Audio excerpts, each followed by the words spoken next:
More polls and more bad news for Justin Trudeau and his Liberals. Hello, I'm Adrienne Batra. With me is Warren Kinsella.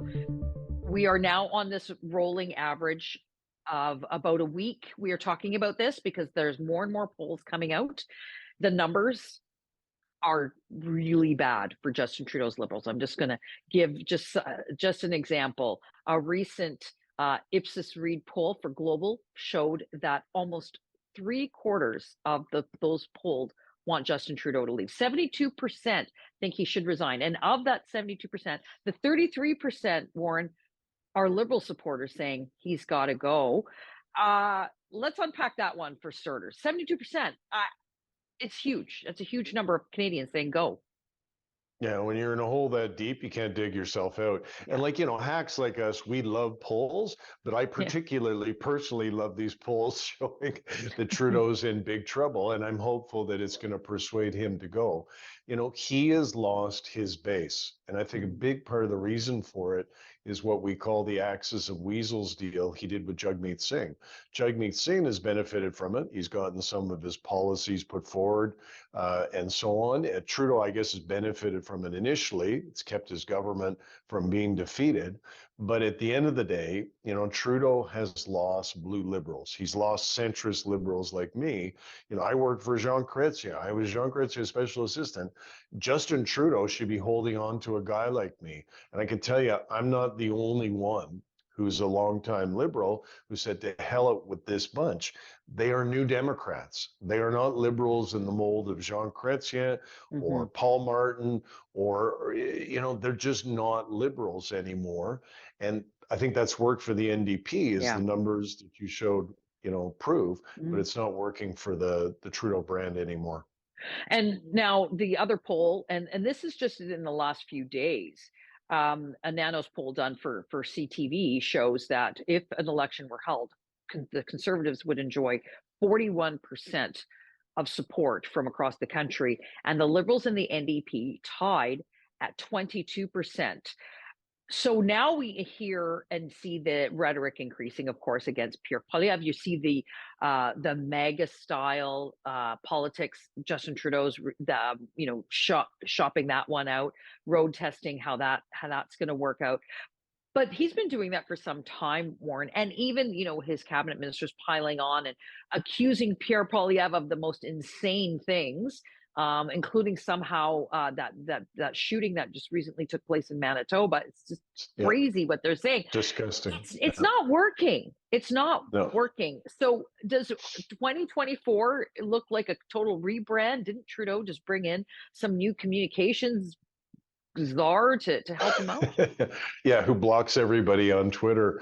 I've done a lot. I confess, I've put together many so-called attack ads over the years. I have done that. But the one thing, and I've written books about this, in politics, they work. With people like us do them because that kind of advertising works, that kind of communication works. But the essential fact is there needs to be a fact at the center of it. There has to be a truth at the center of your negative ad. And that's the problem with what Trudeau's doing, is he's peddling stuff about Poilievre that it just isn't so. Poilievre is not a Trump MAGA style politician. Is he right wing? Yeah, well, he's a conservative. But even guys like me, who, as you know, as my editor, I was not wild about Poilievre with the convoy stuff and the Bitcoin stuff, all of that kind of thing. I thought it was crazy. He's moved away from that. He has got a very different approach.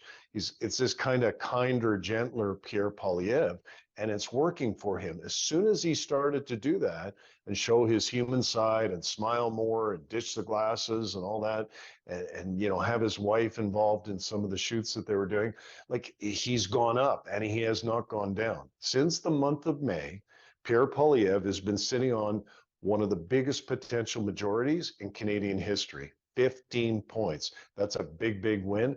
It should tell the Liberals what you're doing. It ain't working. You need to find a new strategy.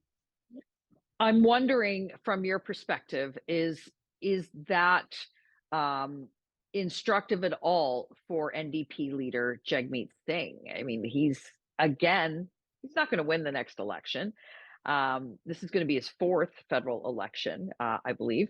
And what does it say for him? We know that he's hanging on because his pension, really kicks in January 2025.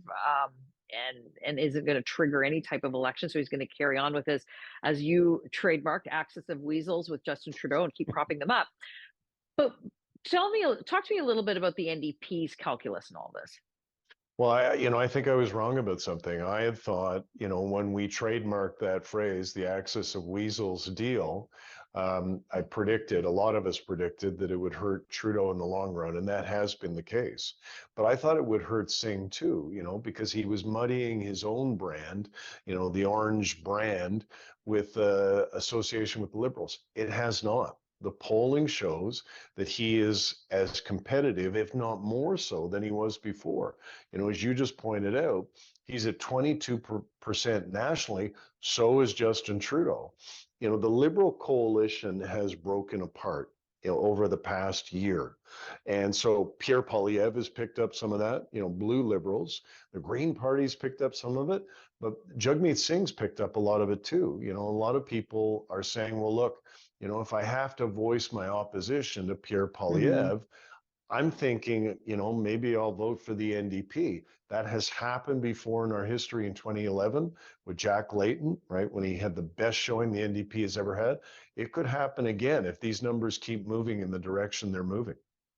Well, and that was the 2011 first Harper majority, right? And for the Conservatives won that majority because the NDP had done so very well and the Liberals just completely collapsed. Perhaps that's what we will see in the next federal election. That could, as things go, that may very well be the case. But that said, Warren, it's very quick to have a 10, 12, 18-point lead, but things will tighten. Things will change during the course of the campaign. We all know that Trudeau is a very good campaigner, but how much pressure is there on him right now to take that proverbial walk in the snow? There's no pressure at all. This is the problem. He's turned his party into a cult of personality.